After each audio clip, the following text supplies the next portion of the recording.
What's up, everybody? Thanks again for joining me on Bassin Southwest. I'm Daniel Peacott, and welcome to another Tutorial Tuesday. In light of my recent partnership with Moccasin Lures, we're going to go over the who, what's, when, where, whys, hows of the football jig.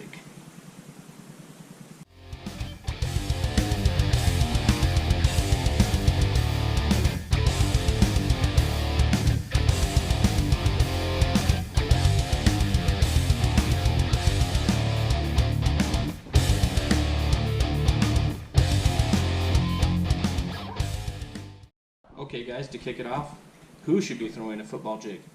Everybody should be throwing a football jig. Jigs catch big fish. They may not catch all the numbers of another bait, but they catch big ones. And with a little practice and perseverance, you guys will be able to start catching a few fish on them too. Alright guys, what is a football jig? Essentially a football jig is just a hook with a football shaped lead head poured around it. That's it. We normally dress them up with a skirt and a chunk trailer like this crawdad here to make them fishable. In this what section, I'm going to go over with you what Moccasin Lures does to make their jigs a little bit easier to fish. This is my standard football head that I poured myself. As you can see, between the hook eye and here, there's like a lip, and that would get caught on things a little easier and make it go wonky in certain directions. So Moccasin has taken theirs and made a much smoother transition from that hook eye down and around. It comes over things a lot easier, branches, rocks, all that, without getting too wobbly. Number two, hooks. Moccasin uses a giant hook in their jigs, and I can tell you from experience, these hooks, if you're not careful, will bend out. I've bent them out with 14-pound line before. You can only bend them so far before they break, or they flex and you lose a fish, and you don't want that. Number three, that football head shape is actually elongated sideways a little bit more to help that crawling action and add some stability to the jig as you're dragging it through the water. So all those few little things like that make a huge difference in the ability to work these and to not lose as many of them, to be honest. This is still the first one I've ever got, and you can see I finally barely chipped some paint off there, and I've been dragging it through the rocks for days now, still haven't lost it. So that's why I choose the Moccasin Lures, and I'm glad to be a part of that team. Okay guys, so when should you fish a football jig? Year round. They excel a little better during certain times when the fish get offshore and you can drag across long, small rocky points, things like that, but they will catch fish all year long. I don't ever have time of year when I don't have a jig tied on one of my rods. Okay guys, where should we be throwing a football jig? Essentially anywhere where there's rocks. If you're going to fish a jig around rocks, a football head is your best option, bar none. If you're going to be in boulders, chunk rock, riprap, any of that, it will come through the rocks better than any other jig shape and not get stuck nearly as often.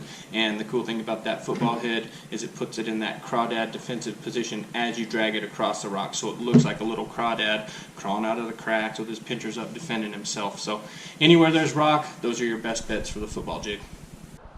Okay guys, and why would you throw a football jig? Again, jigs just tend to catch bigger fish than your average soft plastic.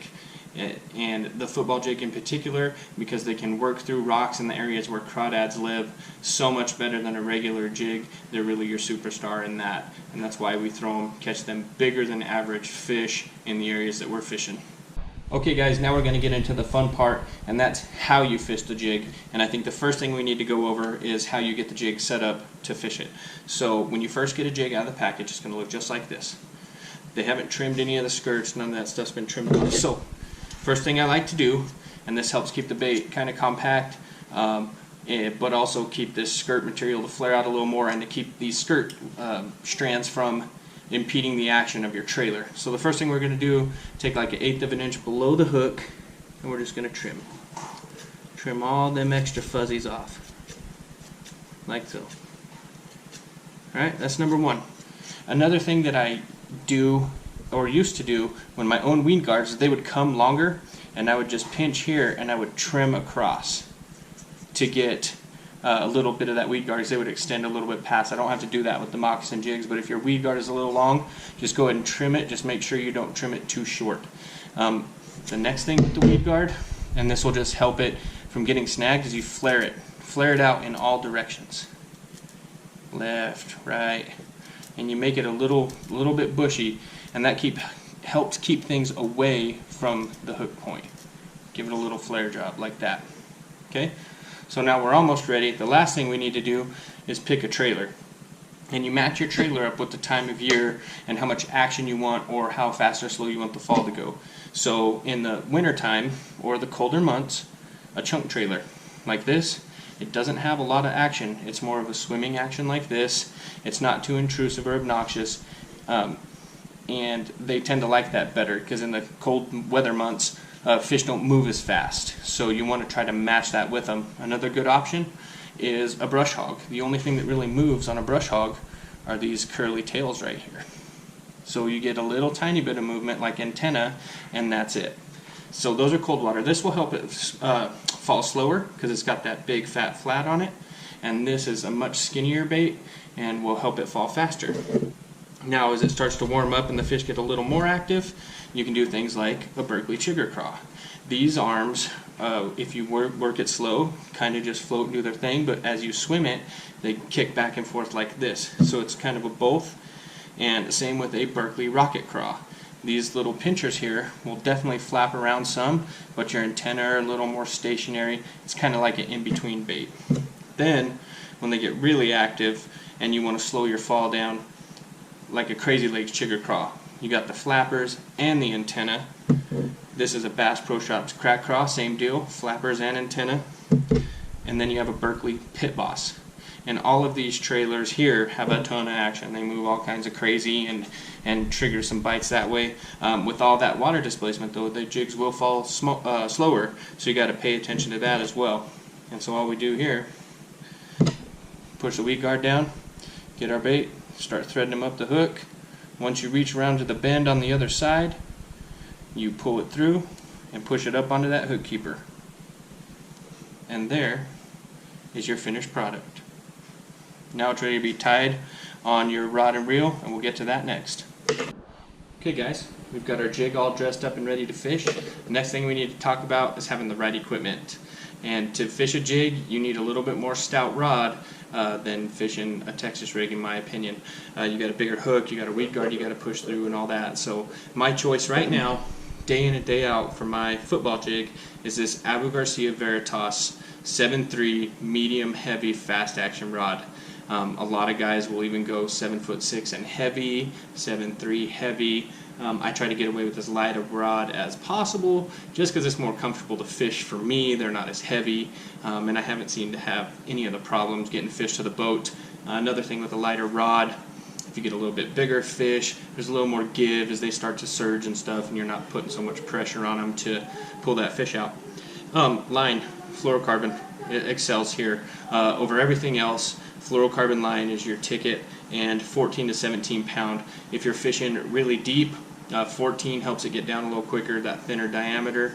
But if you're fishing around some heavier stuff or maybe some cover too, go to 17 and have a little extra assurance there. Fluorocarbon sinks, and that's important too because it gives you more of a direct line between the tip of your rod and that bait, and you can feel so much more. And generally the stretch is a little bit less than monofilament, so when you do have that long cast and you yank on them, you can drive this big hook through their jaw, their top lip. And lastly, high gear ratio reel, 7.3, 8.0, a rocket at 10.0. This is a Abu Garcia Rebo X in a 7.3 to 1 gear ratio.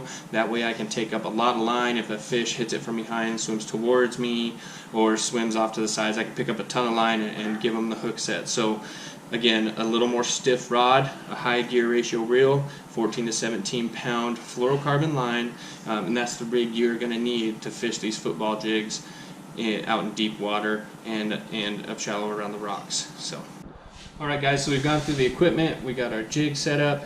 Now it's, what do I do with it? So the thing is, you're trying to imitate a crawdad. Whether you're casting it out far and dragging it across the bottom, or you're flipping it around boulders up near the shore, you're still trying to imitate a crawdad. And one of my favorite ways to go about it is to make my cast, say I pitch into boulders or rock piles up on shore that I can see. Cast it out there and let it sink all the way to the bottom on slack line. Once it hits, I pick up on it very slowly, because if I'm moving it and that line moves a little, that bait might move some, but not a crazy amount. It's still sitting there, and if them fish watched it come down, they're staring at it. It's in their area and they know. So if you start to pick up slowly and it just starts to move, boom, you get a lot of hits that way. Most of your hits are going to come on the fall, as with a lot of Texas rigs and things like that. You're going to get a ton on the fall, but if they've watched it and it goes down, that's cool. They'll hit it after they've looked at it and you barely move it, boom, they hit it. Next thing is, I've picked it up, I've checked it, I don't really feel a fish, I didn't get a bite, I think I'm moving my jig.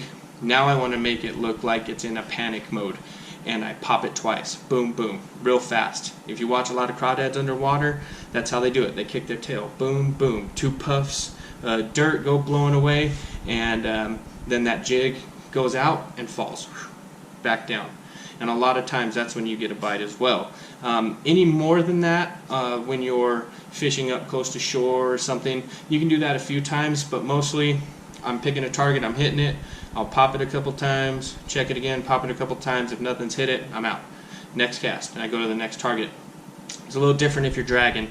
So if you're dragging out off a point, you cast out there, you let it sink on slack line again, because if you don't, and that line's tight, that thing's just going to pendulum right back to your boat, and you won't hit that spot you're trying to reach way out there. So slack line is very important. Once it hits the bottom, and you pick it and you start dragging it, you just drag. And you drag, and you feel it hitting rocks, and it's kind of bouncing, that thing's going really erratic. Then if you start to get hung up, you kind of feel you get hung up, instead of dragging it sideways like this, you pick your rod tip up and you snap it twice hard upwards. And as it breaks free from them rocks, again, it looks like a fleeing crayfish, and they'll bite it on the way down as it starts to fall from your hops. You'll go to pick it up next time and move it, and they've already got it in their mouth. And that's generally how you're going to fish it. You're going to drag it, and you're going to hop it. Again, you're trying to imitate a crawdad, so don't let it limit you to crawdads, though. You can get a white skirt or a shad-colored skirt and put a little swim bait on the back and drag it, and that little boot tail will just sit back there, and it'll look like a little shad, kind of nose down, eating stuff off the rock. So if they're keyed on shad, you can still do that as well. So fishing it wise, dragging it, hopping it. That's where you're at. So now when it comes to bite detection, guys, let's be honest, so many times in fishing you don't feel the bite. Okay, so that $600 fishing rod isn't doing you any good because you didn't feel the bite in the first place. Okay, you can put your line or your finger on the line to get a little more sensitivity that way, and it works if they're thumping it. A lot of times though, you cast over there, and because it's falling on slack line, you'll just pick it up and it feels like mushy, like spongy, or you'll just feel them pull back against you. Set the hook right away. They got it in their mouth, give it to them. If you're not 100% sure, okay, don't just get to ripping. So many times that fish has it, and as you're pulling it, checking it, and you're not sure what it is, they'll give you that sign. They'll either surge on you and pull back, or they'll thump it again because they think that bait is trying to get out of their mouth, and they suck it in one more time. Well, then you know. They hit it, boom, and you've got them in there. So don't always just wait for the bite. If you see your line moving in any direction, if it just feels funny, like it doesn't weigh the same as it did before, set the hook. It's a fish. Hook sets are free, and you'll catch a lot of fish sometimes that you're like, I didn't even know it was a fish. So when it comes to the hook set it no matter what if it feels funny, and let them try to give you a key. If you pick up on it and you can't really tell, they'll let you know if you hold a little pressure on it. If they let it go, sometimes I guess that happens, but more often than not, when I put a little bit of pressure on a fish, they're not letting that meal go. They suck it right back in, and you feel that hard thump, and you just give it to them that way. So I hope this helps you guys out. If you have any more questions, again, comment below. Please don't forget to like and subscribe. I'm really enjoying doing all these videos. The last one at Apache really took off better than any of the rest of them, and it's got me motivated to do stuff. So let me know what you guys are thinking. Shoot me questions, shoot me comments, like, subscribe, and I'll keep all this stuff coming for as long as I can. So thanks again for joining me. Had a fun time doing it, and go pick yourselves up some moccasin lures. Get yourself some football jigs. Go catch some of the biggest bass that you can this winter. We'll see you guys later.